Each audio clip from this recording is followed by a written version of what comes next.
જય હિન્દ દોસ્તો, સ્વાગત છે માનસરોવર વિદ્યાવિહારના યુટ્યુબ ચેનલમાં. कक्षा 6 के 12वें चैप्टर की हम बात कर रहे थे, यानी कि विद्युत परिपथ की बात कर रहे थे और हम आप पहुँचे विद्युत स्विच की ओर। तो आगे शुरू करते। घर में तैयार किए गए टॉर्च को ऑन अथवा ऑफ करने में विद्युत बल्ब को विद्युत सेल की नोक से स्पर्शित करना अथवा हटाते हैं। ठीक है, अगर आपने घर पे एक बल्ब बनाया, एक छोटा सा बल्ब ले लो, आप छोटा सा बल्ब ले लो और उस बल्ब में से एक सेल के साथ जोड़ोगे आप। अगर सेल के साथ ये चीज़ जोड़ दी, ये दोनों चीज़, तो ही बल्ब जलेगा। और अगर मैं इस सेल के साथ ये कनेक्शन हटा दूँ तो बल्ब जलेगा? नहीं जलेगा। क्यों? क्योंकि आपने स्विच बंद कर दी है। और अगर जुड़ा है तो स्विच आपकी शुरू है, ऐसा कहा जाएगा। यह एक साधारण विद्युत स्विच था।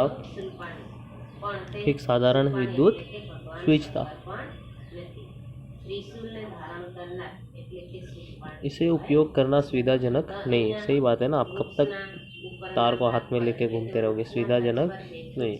हम अपने उपयोग के लिए दूसरा सरल एवं सुविधाजनक स्विच बना सकते हैं। अपने उपयोग के लिए कैसा सरल सुविधाजनक आप स्विच बना सकते हैं। क्रियाकलाप है 4। आप दो पिन है ना, ड्राइंग पिन, जिसमें अपन ऐसे ड्राइंग बनाते हैं तो कहीं पे लटकाने के लिए वो पिनों का उपयोग करते हो, या पेपर क्लिप, दो तार तथा थर्मोकोल या लकड़ी के बोर्ड से विद्युत स्विच तैयार कर सकते हो। सुरक्षा पिन की रिंग में एक ड्राइंग पिन लगाकर इसे थर्मोकोल शीट पर गाड़ दीजिए। चलिए सुनिए क्या करना है। एक तो है आपकी सुरक्षा पिन, मतलब कि सेफ्टी पिन।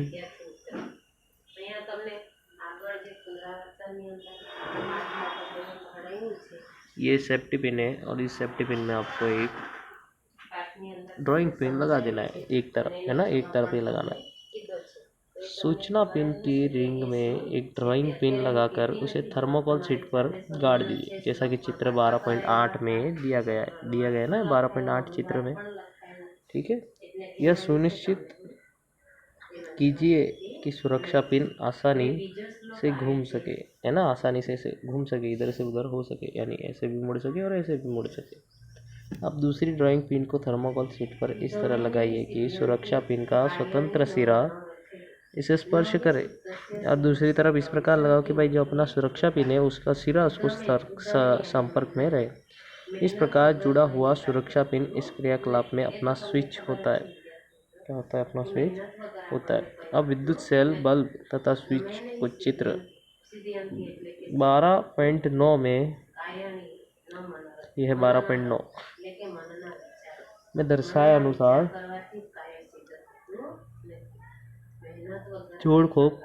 जोड़कर परिपथ को पूरा कीजिए। देखिए, ये है आपका विद्युत परिपथ, यहाँ से यहाँ तक विद्युत परिपथ। अब एक दूसरे का जोड़ के इसको पूरा करना है अपने। इस प्रकार जुड़ा हुआ सुरक्षा पिन इसके क्रियाकलाप में पूरा कीजिए। सुरक्षा पिन को इस तरह घुमाइए कि उसका स्वतंत्र सिरा दूसरे ड्राइंग पिन के साथ जाके छू सके। अब सुरक्षा पिन को ड्राइंग पिन से हटा दीजिए। क्या बल्ब अब भी जलता है? जब आप सुरक्षा पिन को हटा दोगे ड्राइंग पिन से तब बल्ब जलेगा नहीं, परंतु जब तक आप रखोगे तब तक बल्ब जलेगा। जब सुरक्षा पिन दोनों ड्राइंग पिनों से स्पर्श करता है तब वह दोनों ड्राइंग पिनों के बीच के रिक्त स्थान को भरता है। जब इस स्थिति में स्विच को ऑन कहते हैं, इस स्थिति में स्विच को क्या कहते हैं? ऑन। आपको बोलते हैं ना स्विच ऑन करो तो पंखा घूमने लगता है, यानी ऑन की परिस्थिति होती है स्विच ऑन करना। चुंगी सुरक्षा पिन का पदार्थ विद्युत धारा को अपने क्योंकि सुरक्षा पिन का पदार्थ विद्युत धारा को अपने में से प्रवाहित होने देता है। विद्युत धारा को क्या करता है? विद्युत धारा को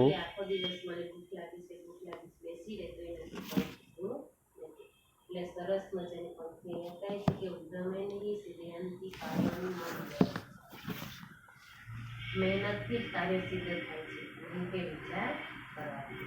નહીં સુપ્તસ્ય સિંહસ્ય પ્રવિશન્તિ મૂર્ધન્યતઃ.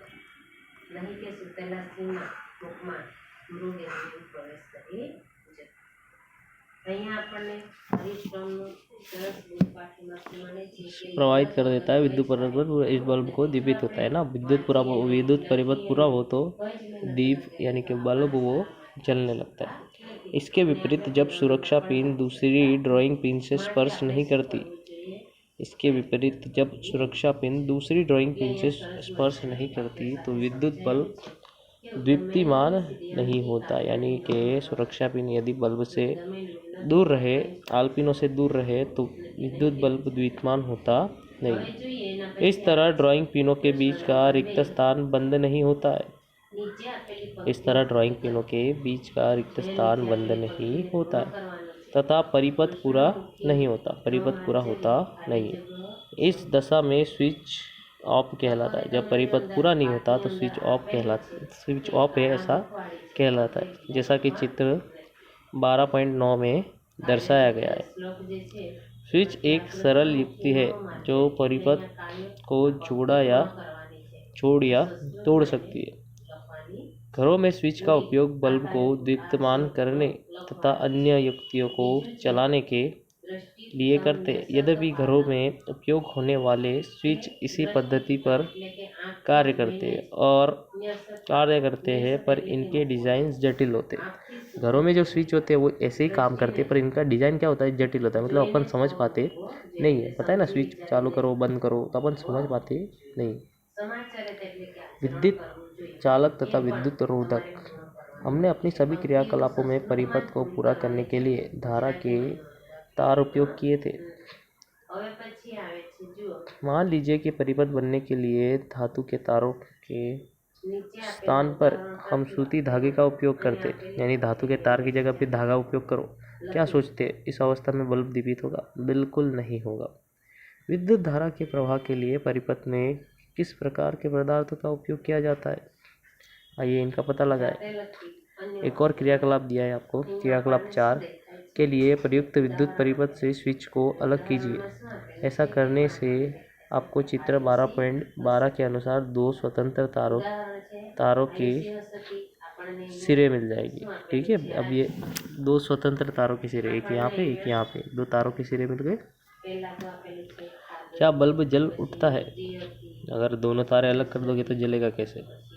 अब आप इस अवस्था को पदार्थों के परीक्षण के लिए प्रयोग में ला सकते हैं कि ये विद्युत धारा प्रवाहित करते हैं अथवा नहीं। जांच करने के लिए विभिन्न प्रकार के पदार्थ जैसे सिक्के, कॉर्क, रबर, चॉक, चाबियाँ, पिन, प्लास्टिक का स्विच, प्लास्टिक का स्केल, लकड़ी का गुटका, एल्यूमीनियम की पत्ती, मोमबत्ती, सिलाई मशीन की सुई, थर्मोकोल, कागज तथा पेंसिल के लीड आदि एकत्रित कीजिए। चालक परिक्षेत्र के तारों के स्वतंत्र सिरों को प्रत्येक नमूने में बारी बारी से स्पर्श करें। ध्यान रखिए कि दोनों तार एक दूसरे को स्पर्श न करें।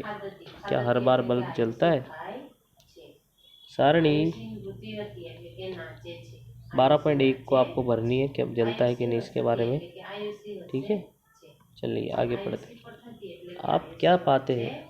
परीक्षण के लिए उपयोग किए गए कुछ पदार्थों से तारों के स्वतंत्र सिरे लगाने पर बल्ब दीप्यमान नहीं होते। इसका अर्थ यह है कि ये पदार्थ विद्युत धारा को अपने अंदर से प्रवाहित नहीं होने देते। इसके विपरीत बल्ब के जलने से यह पता चलता है कि कुछ पदार्थ अपने अंदर से विद्युत धारा का प्रवाह होने देते हैं। जो पदार्थ विद्युत धारा का प्रवाह होने देते वे विद्युत चालक है।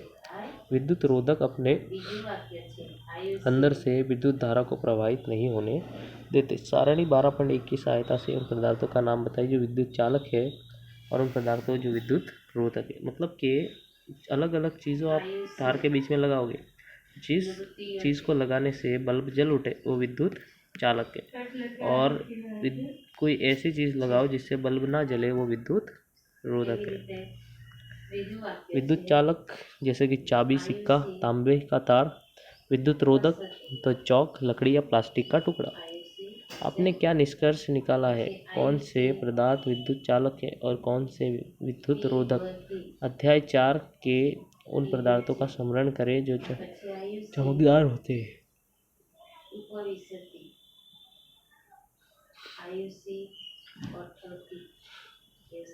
क्या वे विद्युत चालक है?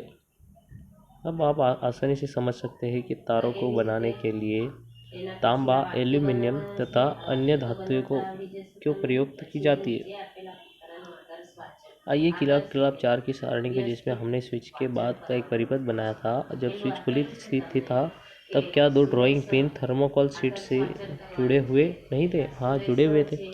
परंतु आप जानते हो कि थर्मोकोल एक विद्युत रोधक है, यानी थर्मोकोल में से विद्युत आर पार जा सकती नहीं है। इसीलिए तो थर्मोकोल की चीज़ें बनाई जाती है।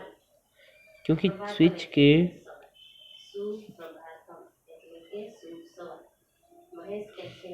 दो ड्राइंग पिन के बीच में जब केवल वायु ही, तो बल्ब दीप्यमान नहीं होता है ना, सिर्फ हवा में से भी नहीं जा सकता।